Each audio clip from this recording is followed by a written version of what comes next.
আজকে barbecue maker দিয়ে বাসায় বানিয়ে ফেললাম বিফ বারবিকিউ।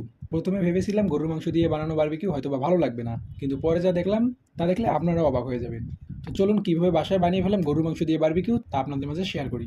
প্রথমে বারবিকিউ মেকারটি ভালোভাবে পরিষ্কার করে নেবেন।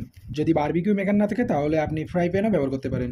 প্রথমে মাংসের টুকরোগুলো ছোটো ছোটো স্লাইস করে কেটে নেবেন। এরপর ভালোভাবে পরিষ্কার পানি দিয়ে ধুয়ে নিয়ে তাতে কিছু পরিমাণ হলুদ এবং স্বাদ মতো লবণ দিয়ে হালকা সিদ্ধ করে নেবেন।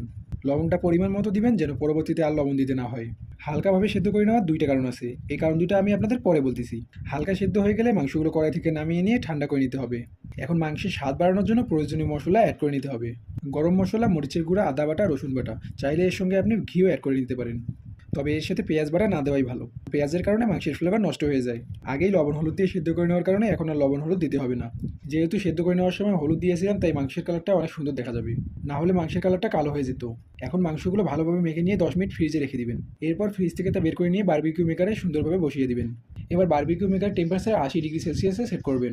এইভাবে 10 মিনিট ধরে বারবিকিউ মেকারে উল্টিয়ে পাল্টিয়ে মাংসগুলো ভেজে নেবেন। 10 মিনিট পর নামিয়ে নিলে খাওয়ার জন্য সম্পূর্ণভাবে প্রস্তুত। আর এটা স্বাদ না খেলে বুঝতেই পারবেন না। কোরবানি ঈদের মাংস তো সবার বাসায় আছে, তাহলে আপনিও বানিয়ে ফেলতে পারেন বিফ বারবিকিউ। ভিডিওটা ভালো লাগলে লাইক, কমেন্ট এবং শেয়ার করতে পারেন, এবং পরবর্তী ভিডিও পেতে হলে চ্যানেলটি সাবস্ক্রাইব করে আমার পাশে থাকতে পারেন। সবাই ভালো থাকবেন, সুস্থ থাকবেন। আসসালামু আলাইকুম, আল্লাহ হাফেজ।